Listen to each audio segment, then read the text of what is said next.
三宅が行く今日はですね、東京の三軒茶屋というおしゃれな街のおしゃれな書店さんに行こうと思います。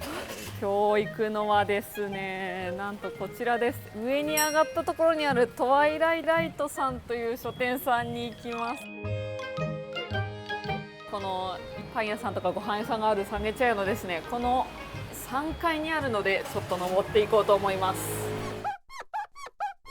じゃん、こちらがトワイライトさんになりますが、トワイライトさんにまさかの人がいる。何今日というわけで令和ロマンさんの煙さんが来てくださっています。ありがとうございます。お願いします。めでたい。ありがとうございます。この度本出版されるんですよね。そうなんですよ。ありがとうございます。この辺にサムネ出してください。でかめに出してください。怠け者の朝はここから始まるっていう、はい、本を出版させてことになりまして。動物に関する本。そうですね。動物と僕に関する本。僕と動物を平行に並べた本でして、動物に関する生態もそうなんですけど、その生態からこう僕がなんかこう思う人生のこととか、比べて僕はこうだなみたいな、なるほど、そういったことが書いてある本です。いいですね。よろしくお願いします。よろしくお願いします。お願いします。本は結構読みますか？普段は。本、まあ本当に最低限といったところでしょうか。はい。結構この辺、すごい入ってすぐのところに、そう動物コーナーね。はいはい。もうバカ売れ、鈴木先生の鳥の本。先生、鈴木俊孝先生。すごい、三宅がそうそうたるメンバーの推薦の中に入らせていただいて、いやてかすごいな、オールスターすぎるわ、推薦のこのラインナップが。鈴木先生、僕は中高の先輩でして、東邦のいわゆる生物部なんですけど、僕も東邦の生物部に入るために東邦に入ったんですよ。そうなんです。僕も生き物が好きなんで。そうなんですね。東邦の生物部はなんかあんま聞いたことないと思うんですけど、生物部の名門で強豪の生物部なんですけど、東邦の生物部。てか待ってください、生物界に強豪ってあるんですか？生物部会に。で、まあ鈴木先生もそこでもうめちゃくちゃ活躍された方なんですけど、僕は生物部に入るために東邦に入ったんですが、すごい。一緒に生物部に入りそうな子が世界中のカマキリを全部言える今村君しかいなくて、ちょっと入ることをちょっと断念してしまった。今村君。いやでもそれでその今村君も鈴木さんも生み出し、煙さんも入るところだった東邦。いや東邦はね、生物部。東邦は結構すごいんですよ。すごいな。これあれですよね。なんか本当に自腹でどんどんはい、すみません。買っていい。バリ自腹です。BKB さんの途中みたいにバリ自腹ですよ。バリ自腹。あ、三宅の本も置いていただいてる。ありがとうございます。ユニ本文が一つ皆さんよろしくお願いします。その横にあるファさんのが気になる。日記入門。ファさんの本は面白いので買います。あと私これ津村さんのね、これもね気になっていたんですよ。すごいスピードで買いますね。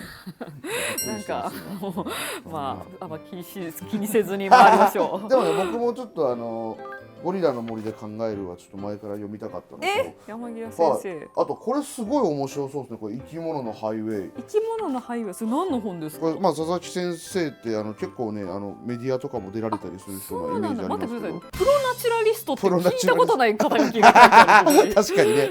多分この街中とか人間が暮らしている中でこう動物が通路としているような場所、生き物、それは生き物ハイウェイと名付けて多分いろいろ紹介してくれてるんですけど、僕やっぱ確かに神奈川とか東京の人間なんで、なんかね都会にいる生き物めちゃくちゃ好きかもしれないです。自分もそうやってこう触れ合ってきたんで。なんかでもこの鳥が都会の方にいるとかありますよね。ありますね。ハシボソガラス、ハシブトガラスみたいな。カラスも意外となんか違ったりとかするんですけど。そうなんや。そうなんですよ。私ここで告白すると、生き物に興味のない人生を今まで送ってきたので、逆に教えてほしいです。そうなんですか？どのポイントが面白いんですか、生き物って。まあ本当はそもそもは人間じゃないのに動いてるところじゃないですか。マジで原点はね。原点原で点はそこですけど、確かにやっぱりなんだこれってなる。なんだこれって僕は最初なったんですけど、なるほど。自分たちが暮らしてるこの生活と他のところで今この時間も森に虎がいるの面白くないですか？確かに。で虎って基本的に単独行動なんですよ。そうなんだ。森に一匹だけの虎が歩いてるってなんか思うと確かに。ちょっとロマンがありますよね。確かに。ライオンとかと違って虎って単独なんですか？虎は単独、ライオンが珍しいんですけどね。猫科の動物でこう集団で行動してるの。そうなんや。そうか、そうなんですよ猫かね。猫、なるほど。かなり動物に明るくないですね。すいません。私言語を中心に生きていて、そうですよね。言語をもちろんそうですよね。はい、言語を持たない存在にどう関わっていいのかわからないっていう。虎が本さえ書いてれば読んでもらえたんですが、そうなんですよ。なので逆におもろい。なるほどね。でもそういうね。いや、すみません。ちなみにトワイライライトさんってありがとうございます。本屋さんとしてはどういった特徴のある本屋さんなんですか？こちらですね、独立系書店さんで、なんかそのいわゆる紀ノ国屋さんとか例えば三省堂さんとかだと、こう全国結構一律のその並べ方してたりとか本の並べ方もするんです。こちらはすごくやっぱこうどういう本を置きたいかによってやっぱこうすごい変わってくる感じが面白くて、なのでこうセレクトがこの本の横にこの本を置くんだとかっていう面白さが割とあります。だからそういう意味だと結構こうセレクトが効いてるって感じの書店さんの印象です。本屋さんなりの考えというかね、この演出があるといったところですね。そうですね、演出ですよね、本当に。海外文学とか、あとすごいその人文系でもこうフェミニズム系とか、なんかこういう地域のことだったりとか、このジャンルが強いみたいなのが割とありますね。はいはいはいはい。あ、ミーツ・ザ・ワールド。お、車が出てた。映画に車が出てた。ひとみ先生、私の友達の中でミーツ・ザ・ワールドの車さんがすごいマッチングアプリにいそうって私の友達ですごい話題でした。じゃあ演技がうまいということでよろしいですね。そうなんですよ。逆にいそうみたいなすごい話題でしたね。なるほど。はいはいはい。すみません。ごめんなさい。これね気になってたんですよ。金原先生、そのミーツ・ザ・ワールド。はい。なんか今なんかすごい良かったですね。この手がこうなって一番運命じゃない人みたいな。運命の人の真逆だろう。逆ね。これ同じ方に手伸ばしてたんで。何かが始まるのに。僕はそうなんですけど、傲慢と善良ちょっとなんかね読んでなくて。面白いですよ。そうですよね。すごいいろんな方にお勧めされるから。そうなんですね。そうなんですよ。ちょっと読んでないんで読みます。うわ嬉しい。辻村先生を読んだことありますか？ないんですよ。いいですね。これから辻村ワールドに入れるんですね。そんな世界が広がってるんですか？はい、それこそ動物の世界が広がっているように、世界には辻村ワールドも広がっていて、森の中に辻村さんがいる時間もあるんですか？そう。森の中で一人辻村美月的なモチーフっていうのが歩いている瞬間もあるので、ちょっと楽しみです。いやー嬉しい。なんかめっちゃ並べてくださっている。嬉しい。もう宮城さん。ハッピーな。休日とか何してるんですか、けむりさんって？休日時間があれば子供と過ごすようにしてますけどね。そうですよね。お子さん生まれて、ツイね、ッターで見ました。いい笑顔で抱きしめてらっしゃる。そうですね。でも本屋さんも行きますよ。でもそれこそなんかね、お子さん生まれたらまた絵本とか新しい本の世界もね、広がっています。絵本は確かにいっぱいあります。絵本は本当に惜しみなく買うようにします。そうなんだ。なんか好きだった絵本とかありますか、昔？好きだった絵本か。私はちなみにのんたんののんたんがなんかクッキー作るっていうのに憧れて、クッキーを作ろうとしてでも親が手伝ってくれたっていうほっこりな思い出があります。素晴らしいですね。そういった経験が大事なんだね、本当に。僕もグリとグラのねパンケーキ作るやつとか、でかいやつね。そう好きでしたね。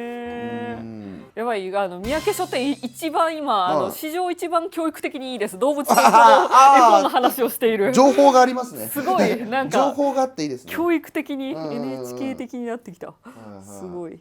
こう見るとあれですね。すごい人文系のもめっちゃ充実してるわ。あれこれあれじゃないですか。これベテランチじゃないですか。ベテランチさん。青松明。ベテランチ。来獣のね。YouTube やってる。YouTube やっている。李さんの子。しかもこの、確かにここにいると確かにベテラン地さん感がないですね。いやないですね。普通に青松名義でいらっしゃって。かっこいいわ。ちょっと買わせてもらおう。お、ベテラン地さん。ベテラン地ってすごいネーミングセンスです。いや確かにね。煙さんどうやって自分の名前つけたんですか？煙はでもタバコ吸うからですね。本当にそうですね。カタカナにして、はい。そうなんや。そうなんですよ。この辺は結構こう暮らし系のカフェごと、かわいい表紙。喫茶店とかは行きますか？喫茶店はね、鬼のルノワール。鬼のルノワール。鬼のルノワール。ルノワール、都会のルノワールってなんかこう、結構怪しげな人がいたりしませんか？いや、いますいます。もう全然気にならないです。確かに。ルノワール大好きで。何頼むんですか？黒蜜ミルクみたいなやつ。黒糖ミルクだ。甘いやつだ。甘いやつ。で、いや本当にルノワールさんは電子タバコなら喫煙席があるんですよ。これがなかなかもう都内ではなくて、確かにね。もうどこも大体喫煙ブースになっちゃうんで、喫煙席があるルノワールさんはでまあね価格帯的にも割とこのちょっと落ち着いた雰囲気もあるんで、かなりずっとルノワールいます僕。ルノワールに煙さんいたらちょっとなんかそれだけでちょっとおもろですけど、なんか絵面的に1時間2時間あったらすぐルノワール行っちゃいますね。僕好きなんですよ。怪しい人もいるしまっすぐ頑張ってる人もいるんですけど、本で言うと麻布競馬場さん味があります。麻布競馬場さん味がありますね。ルノワールはね。すごい麻布競さんというこの名詞で伝わるすべてのことが。これ何ですかこれ？君はメタルギアソリッド5ファントムペインをプレイする。おお、どこのですか？応変。海外の人の本だ。海外の人何これ？新世代作家による痛みと笑いのイスラムマジックリアリズム短編集。イスラムマジックリアリズム短編集？イスラムマジックリアリズム短編集。でも役さんの役はいいですよ。役で見られるんですね。かっこいい。どういうことですか？あと短編集なんだしかも。ね。でもすごい。YouTube で拡散されエスカレートする絶食講義。バラバラになった息子の肉片を縫い合わせる母親。ちょっと買ってみます。92年生まれ。我々と同世代ですね。そうですね。僕の1個上ぐらいだ。ね。あんまなんか本当ただ読んだことないだけですけど、僕海外の人の短編集って読んだことないかも。じゃあ初。海外の短編ってなんか日本の短編よりもこうなんていうのかな、なんか振りを全力で振るみたいな感じの作品が多い感じが私はして、それおもろいっていうか、そのパターンあったんやみたいな。読みやすいというかボケに向かってるような、もう設定でガーンみたいな、なんかその日本のだとこう日常の地続きでこういく感じの作品もありますけど、なんか海外の方がこうコント感が強い。そう。これ白紙ムルチは宮城さんもね出ていただいてる娯楽語りで浅井さんがおすすめされてた激推ししてましたね。あの時出てなかったけどちゃんとそうだ買わなきゃ。白紙ムルチすごい数にいつの間にか。本はね電子書籍を読むことが多いんですけど、子供が生まれてから子供に本を読むことになってほしくて、いい話。父親が目の前で読んでないとと思って最近紙の本を買うようにしてるんですよ。なんていい話なんだ。でもなんかあれですよね、確かにこう電子書籍で読んでるよりも紙で読んでた方がね、読んでる感がね子供に伝わりますよね。なんかあっちに絵本があるってさっき教えていただいて。ね、絵本。やっぱりこの動物は気になりますね。ヒキガエルが行く。ガチヒキガエルじゃないですか。ガチヒキガエルですね。これは。なんと。わ、すごいこれは。もう本当にガチヒキガエルだ。ヒキガエルのなんかリアルさがすごいです。ヒキガエルの絵がいっぱい描いてあります。ヒキガエルの生態通りにヒキガエルが動いてる感じかもしれない。ヒキガエルの生態は何なんですか？この産卵のためにこの集団で集まって一つの池でこう産卵するっていうのが割とヒキガエルのスタイルであるんで。いや、人生で初めてヒキガエルの生態について話しました。なるほど。でもこれ面白いですね。やっぱなんか子供の時ってなんかもう絵の力で笑ってるみたいなとこが大きいんで。でもそうですよね。特にちっちゃい子が読むやつってすごいそのいないいないバースで笑うみたいな、そそうんそうそうな感じですよね。もう本当いないいないバーのもう一個手前とかのやつはもうただギラギラしてる紙とかですよ、海外の人の絵本とかもあるんですかね。さっきの引きガエルはね、本当だ。セミ。はあ、ショーンタンのセミか。これ見たことあるな。見ていいですか。どうぞどうぞ。何ですかこれ。なんかセミがサラリーマン的な不条理に。ちょっとびっくりした。これどうなんだこれ。セミ。子供に読ませていいかな。ちょっと絶妙だなこれ。ちょっとこうなんか社会風刺がはいはいはいはい、普通に浮かわしていらっしゃる。いやそうですね。まあ内容どんぐらい触れていいかわかんないですよ。これ17年ゼミなんですねこれね。17年ゼミなんですか。すごい。ちょっとこの本めっちゃいいな。あら、かわいい。かわいい。あ、長島ひろみさんだ。長島ひろみさんだ。本当だ。長島ひろみさんの本すっごいいいんだよな。なんかそうなんですね。ゾウくんは1年生。かわいい。はいはい。ちょっとこれすごい可愛いんで、ちょっとこれ買わせていただきます。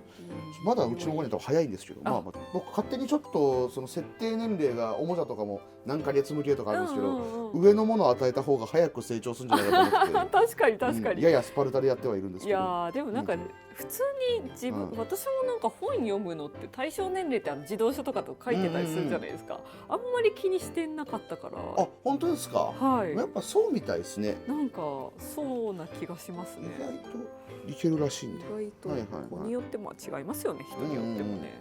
あ、兄弟マガジン、これは三宅がいます。兄弟初の。兄弟さんが作ってる本ですか。そうなんですよ。すごい。兄弟さんが本作る。あ、今日初って書いてある。本当だ。本当に初って書いていた。すごいすごい。面白いのでぜひ。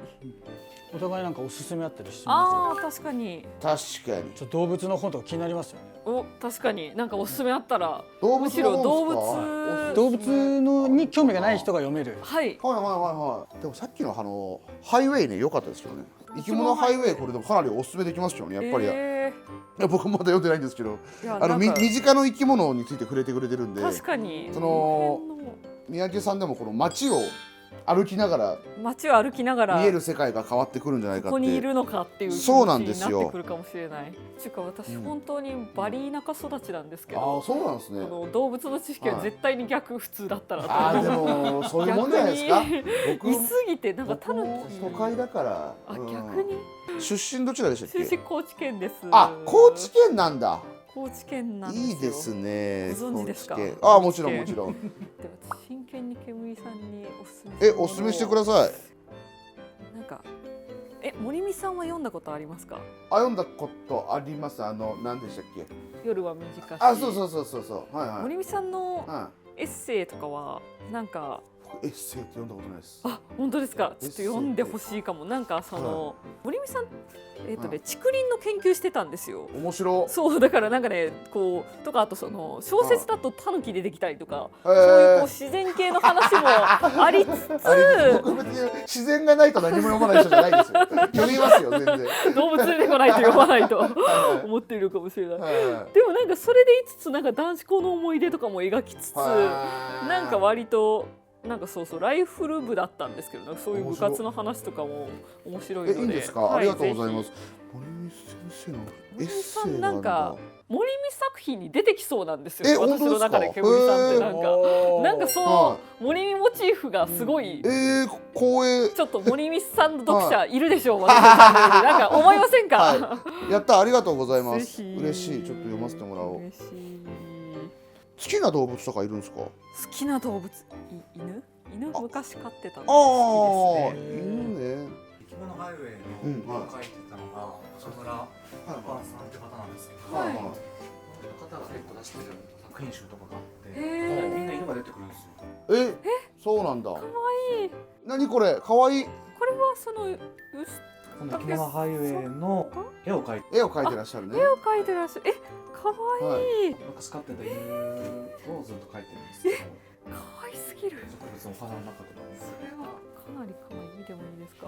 春とタンポポ。そう、これも結構そういう街角で見つけたなんか。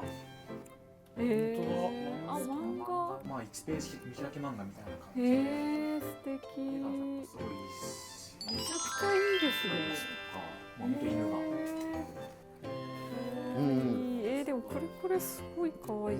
これが僕からのおすすめです。僕からのねおすすめです。はい。まさに。YouTube にバッチリ映っていますよ。いやでもちょっと。本当ですね。なんかもともとねお好きなんですね動物ね。めっちゃいい。見切れないぐらいやっぱなんかこの空間にマジでこう大量に本が詰まってる感じがすごい本当に。ここにもおしゃれな本が。これは何の本なんだ。柴田元幸役おしゃれ。ちょっと僕これすごい気になってて。何ですか。いい子でいたら幸せになれるんじゃなかったのかってなんかすごい切実、だからいいタイトルですね。本当に僕も日々そう思ってます。あ、そうなんですか。本当にそうですよ。いい子でいい子でいいです。出会いです。出会いですね。でもタイトルからなんかパッてくるってめっちゃいいですよね。なんか結構僕らぐらいの世代って全然まっすぐいい大学行っていい企業行った方が良さそうじゃなかったですか。いや全然いいと思ってます。そうですよね。なんか違うっぽいぞみたいな。社会がね。なんかはしご外された感あんだよな。私もこれちょっとまさかのサイン入りで柴田先生の嬉しいので買います。そうなんですよ。手に取って。はい、それ何ですか。上もねあるらしいので。はいはいはい。上も見させてもらいます。もらいましょう。こっちも本がいっぱい。すごい。あらすごい。すごい。どういったエリアなんでしょう。結構雑誌もあってこっちにはアート系の本がいっぱいある。うわ、この辺はちょっとレベル高いな。レベル高いですね。レベル高い。こっちになると古本になるんだ。ここになるとなるほどね。であとここは実はコーヒーとか買ったらその買った本を屋上で読めるっていうのらしいので。ちょっとこれがおしゃれ。今から君に会いに行くところって書いてる。なんとじゃあチラッと見たい。おおすごい。すごい。なんと気持ちいい。これは素敵だわ。素敵だわ。ここで本読みたいわ。すごいですね。ねえ。もう三茶が煮詰まってますね。三茶が煮詰まってますね。ちょっといいですか。こんなところにいたら何かが始まってしまう。これはすごいぞ。これはすごい。やばい。なんかこれでキムさんみたいなポパイの表紙みたいですね。すごい。ポパイの表紙みたいですか。ポパイの表紙カット。三茶の屋上で本を読むなんてこの映像を見てる高校3年生が全員上京する可能性があります。そんぐらいこの東京が予想金額。本っていくらすんだ。不合じゃないですか。不合なんですよ。1万5,000円ぐらいですか。そんぐらいかな。一回ちょっと。確かに。私も今回はね1万1,000円。いいですか僕からで。はい。ちょっとお会計お願いします。おいくらですか。5,260円。そういうことなんですか。すごい。こういうことなのか。わかるんですよ。金銭感覚がちゃんとしている。いやたまたまですけど。そうなんですか。なんかよく分かってない。未だに本の金額という。まさにもう三宅さんなんてもう本当に分かりそうじゃないですか。何も分かっていないんですよね。これはねここで出版した本なんですよ。かなり気になっていましたのでそんな買います。これはあれなんですか。その柴田元幸さんがこの本を出版したいんだがって言って始まったんですか。バリと柴田さんが結構仲良くて新潮社を出してるんですけど、その前にこのトップジェリーっていう本をコロナ禍でバリワグロが心芸地に頭が食いそうだったから正気を保つために 2,3 ページの長編を書いてはめっちゃ短い。柴田元幸さんが本でをまとめてコロナの時って世界同時進行だからなるべく早く出したいって時に僕に声かけてくれて12編をまとめて2週間ぐらいに出したんですよ。すごい。2週間。アメリカでも日本でも同じようなことが起きてる。でその時時に日記をよく出てたんですけど、小説は出てなかった。確かに確かに。だからこそなんかちょっと精神的に書いてもらえるみたいなところがあったみたいで、結構川辺美恵子さん読んでくださったりとかして、次はこれ第2弾。このバリー、なるほど。あ、本当だ、ここにトワイライライトさんっていう風にここに出版社のところに。それは嬉しい。いい出会い。お願いします。これもここで出版ですね。あ、そうなんですよ。これウェバッカブラウンまた好きなんですよ。これすごい。全部そうなんですね。すごいですね。出版するんですね、ここで。江戸時代の書店みたいで素敵。ケムさん何がいいですか。お飲み物ね。三宅のおごりです。やった。じゃあカフェオレでお願いします。ホットとアイスどちらの。じゃあホットでいただこうかしら。はい。これは本当にお茶しに来るだけでもいいんですか。あ、全然大丈夫です。マジですか。すごい。屋上でね、コーヒーできると思うと確かに。めっちゃいい。あ、羨ましい。素晴らしい。素晴らしいですね。本当だ、ビールとかクリームソーダとかもある。なんという。いいですね。あら、いいですね。素敵だな。素敵だな。ここ知ってんのかっこいいな。かっこいいですね、ここね。俳優の坂口良太郎さんって方がいらっしゃるんですけど、今日もちゃぶ台の上で踊るっていう連載をされてて、それをここで書いて。ここで書いてた。ここで執筆を？面白い。すごい。なんかもう文豪のエピソードみたいな。いや間違いない。文豪ここで執筆してたって文豪でしか聞かない。ちなみにこのアパレルは何なんですか？リトゥーンアフターワーズっていう後書きっていう意味なんですけど、この方が出してる T シャツとかですね。これは切り絵なんですか？切り絵なんですよ。すげえ。本の見開きなんです。本の見開きが1枚のペラペラの紙で作られてるってことですよね。かっこよすぎる。それがさらに T シャツになってるっていう。すごい。かっこいい。ちなみに本自体は18,400円。全然超えてた。だいぶ違いますね。7,000円もだいぶ違いますね。何もわからない。これはお金がたまらない人。しかも自分が買った本なのに。確かに。今日じゃあ買ったものちょっとおさらいしてみますか。確かに。いっぱい買ったな。いっぱい買ったな。いいですね。いいですね。じゃあこれが揃いですね。お揃い。いいですね。あと、おすすめしてもらったので言うとこの春とタンポポ。はい、僕がね。完全に僕のおすすめ。生き物ハイウェイのこの。はい。そうそう。流れからね。絵の方。中村さん。はい。すごい素敵な絵。可愛い。中村一般さんです。可愛い。それすごい可愛いですね。本当に。めちゃくちゃ可愛いですよね。なんて言うんでしょうね。この日常のね、すごく小さなところにフォーカスを当ててくれるような絵ですよね。街中とかで生き物の話しているところに挿絵あるだけで全然読みやすく違いますよね。そうなんですよ。確かに。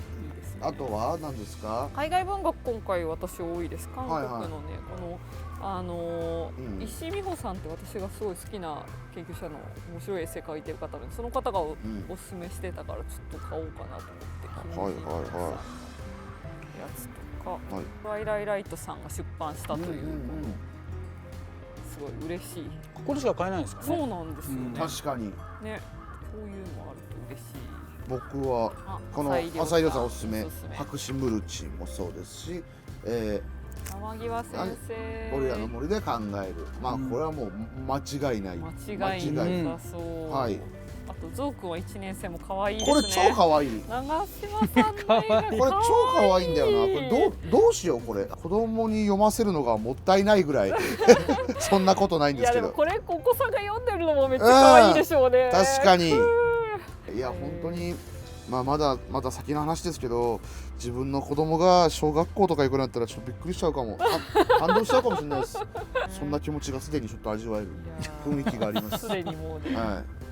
これがあれだ、宮内さんにお勧めしまった森美先生のエッセイ集なんですね。ね、でも読んでほしい。森美作品的だと思います。私は何これちょっと他で行ってこ他で行ってきます。なんかぜひ。私はすごい金原先生のこれ買おうと思ってたけどまだ買ってなかったこの UNEXT カレってこれのシリーズなんかその安くて税別900円なんですよ。安いですよね。でなんかハードカバーじゃなくてこういうこの新しい中編で読めるみたいなレーベルを作ってて、海外の本っぽい感じなんですかね。そうですね、この辺のね。じゃあ逆にハードカバーですね。津村きっこさん、あとファさんの日記の本と、あとこれもあれだ、サイン入りで柴田先生嬉しい。サイン入りとかあるとやっぱ買っちゃうんだよな。名倉さん、これも買おうと思ってた週ですね。傲慢と善良も辻村入門を、傲慢と善良はねみんな言うけど読んでなかったから結構あれですよね。でもね婚活の話ですね。ね浅井さんがね解説書いてたんじゃなかったかな。そうなんですね。来ました。来ました。ありがとうございます。最高の時間ですね。最高の時間ですね。はい。ちょっとまだ買ったもの若干紹介しなかったですというと、タイトルでちょっと買わせてもらった白瀬瀬奈さんでいいんですかね。いい子でいたら幸せになれるんじゃなかったのかよっていう、なんか僕も本当にそう思いますっていういいタイトル。全然なんかまだね学生気分で僕全てが問題出されないと解けないというか、問題出されないと解けない。そうなんですよね。まあでも分かります。私もそうなんでやりたいこととかないんですよ。でもそれでいいと思って生きてきたんで。私あちこちオードリーに出られた回が好きでした。春日さんと煙さんが日本の教育の最高傑作みたいな言い方をされていた。そうなんですよ。だからそういう人って意外と多いと思うんですよ。やっぱりこの学校で普通に生きてればいい人生を送れると思ってた人で、この本タイトル見てマジでめっちゃわかると思って裏見たらびっくりしたんですけど、ちゃんと同い年でした。白瀬瀬奈さん。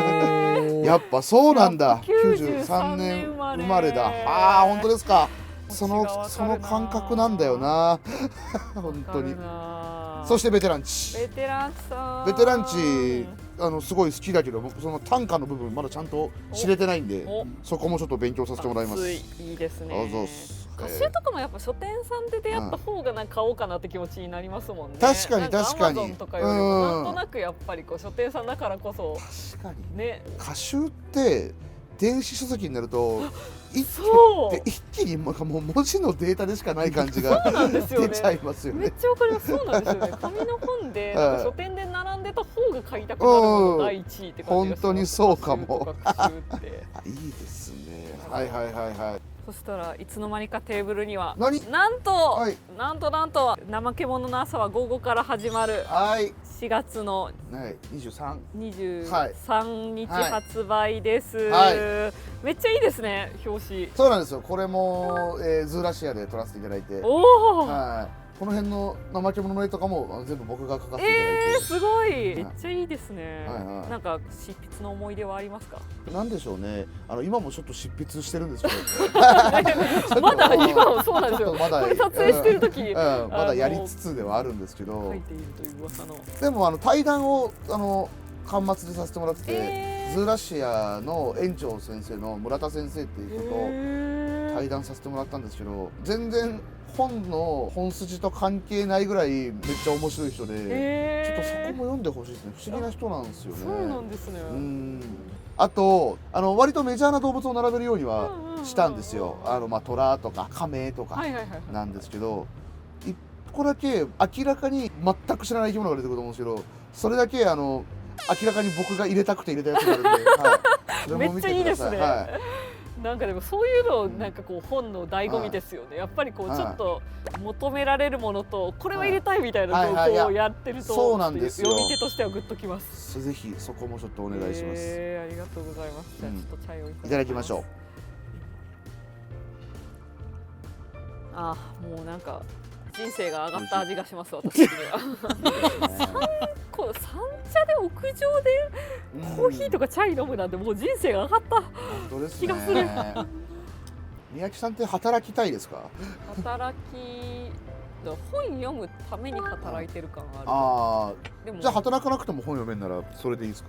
と思うんですけど、でもところがどっこい普通にしてると自分の好みの本がなくなってしまうのではっていう恐怖があり。なるほど。はい、私はなんかやっぱ世の中になんか本当に何もしないと自分の好みじゃない本の方が流行ってしまうのではみたいな。わあすごい。でも今もそれだけ影響力があるからね。いや影響力がってもなくても恐怖なんですよね。はというわけでなんかちょっと自分の好きな本とか漫画とかがこう保つラインで働きたくないみたいな、なるほどなるほど。そういう気持ちで生きています。確かに僕も好きなインドカレー屋さんがあるんですけど、はい、流行ってなさすぎて不安になってインスタに載せちゃいました。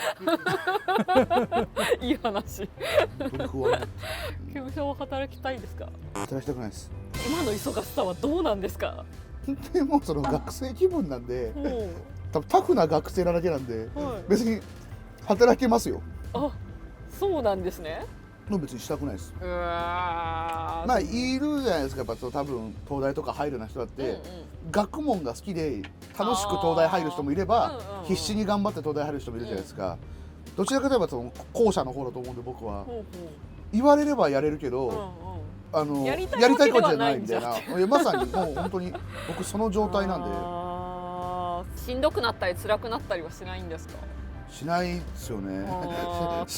タフな学生だ。タフな学生で。みんななんだかんだ今ってそのなんか楽しく働いてますみたいな顔してる人も実は根っこのところではそんなに働きたくはないが、なんか楽しく働いてる感じを、でいた方がまだ楽しさがあるっていう感じでみんな己を騙しながらやってる気もしますよね。でもちょっとわかる。なんかそうですよね。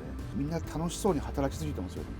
確かに。おかしいよ。特になんかこう芸人さんとかテレビの人とかはこうテンションを上げていかないとどうにもならないみたいなところはあるかもですね。そうですね。いやむしろこの仕事で良かったですよ。この普通の大企業とかマジで無理でしたね。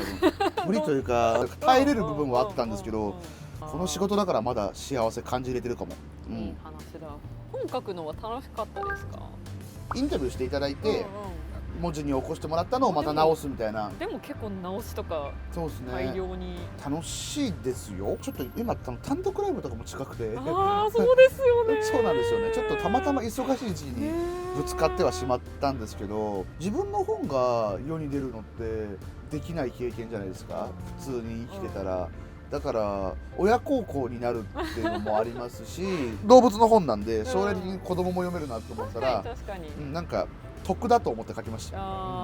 でも本当この本通してね、動物の面白さに出会う人もいっぱいいるだろうし。そうなんですよ。ちょっとね、面白いですよ。めっちゃ楽しみ。動物のことを平和に書いてある本なんですけど、でもやっぱ自分が書いてるから、なんか自分すぎてめっちゃ面白いんですよね。いい話。わかるわーって思いながら読める部分があって、自分の本ってなんか新鮮にわかるなってなりますよね。あとやっぱちょっと最初インタビュー形式から始めたのが結構多分良くて、なんかあんまかっこつけた文章がなくていいですね。喋ってるようにこうなんか読めるっていう、そうです。なんかかっこつけた文章を後から書き足したくなっちゃったんですけど、ちょっとやめました。そうなんですね。